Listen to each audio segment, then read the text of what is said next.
Indonesia dikenal merupakan negara kepulauan dengan wilayah yang cukup luas. Tentu diperlukan alat utama sistem pertahanan negara, alutsista, yang mumpuni untuk menjaga diri dari serangan musuh. Perlahan pertahanan negara dilengkapi dan ditambah dengan yang baru agar teknologi persenjataannya juga terupdate. Setelah China berani menggertak Indonesia di Laut Natuna Utara, Indonesia telah melakukan pembelian terhadap 42 jet tempur generasi 4.5 Rafale dan 2 kapal selam Scorpion dari Perancis. Tak hanya itu, TNI AL juga melakukan pembelian rudal siluman pembunuh kapal permukaan Naval Strike Missile, NSM, yang sudah dipakai Angkatan Laut Amerika.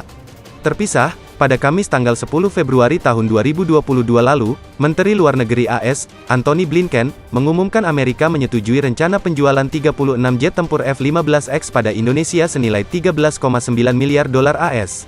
Sekadar mengingatkan untuk pertama kalinya, China secara terbuka menggertak Indonesia yang melakukan pengeboran minyak di ZEE Laut Natuna Utara.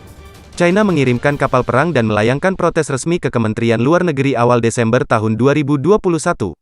Kita rencananya akan mengakuisisi 42 pesawat Rafale. Kita mulai hari ini dengan tanda tangan kontrak pertama untuk 6 pesawat, kata Menteri Pertahanan Prabowo Subianto melalui rekaman yang diterima awak media.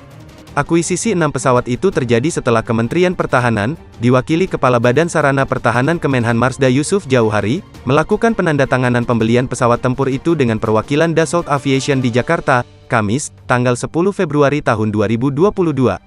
Menhan Prabowo Subianto dan Menhan Prancis Florence Parly turut hadir dan menyaksikan penandatangan kontrak tersebut.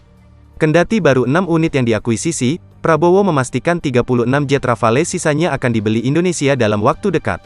Akan disusul dalam waktu dekat dengan kontrak untuk 36 pesawat lagi dengan dukungan latihan persenjataan dan simulator-simulator yang dibutuhkan, ungkap Prabowo. Sedangkan rencana pembelian kapal selam 2 kapal selam Scorpion, diawali dengan kesepakatan penelitian dan pengembangan, Research and Development, yang melibatkan BUMN PT PAL dan Naval Group. Research and Development tentang kapal selam antara PT PAL dengan Naval Group dari Perancis yang tentunya akan mengarah pada pembelian 2 kapal selam Scorpion, kata Prabowo. Selain memborong jet tempur dan kapal selam, Indonesia juga menekan kerjasama pembuatan munisi kaliber sedang MKS dan munisi kaliber besar, MKB, yang diperlukan tank Indonesia. Direktur Utama PT Pindad, Abraham Moss beserta Nexter Sales Direktur Asia Pasifik, Amaury de Poncins mewakili CEO Nexter Munitions dan CEO Mecar menandatangani nota kesepahaman kerjasama produk MKS dan MKB yang akan dilaksanakan meliputi munisi KAL 120 mm Main Battle Tank, MBT, munisi KAL 105 mm Medium Tank Harimau, munisi KAL 20 mm Vector GI-2, munisi KAL 30 mm Rafale Gun dan munisi KAL 30 mm 6 dan 7 barel. TNI Angkatan Laut bakal mempersenjatai kapal siluman satu-satunya milik Indonesia, Krigolok 688 dengan rudal siluman Naval Strike Missile, NSM, yang sudah dipakai Angkatan Laut Amerika.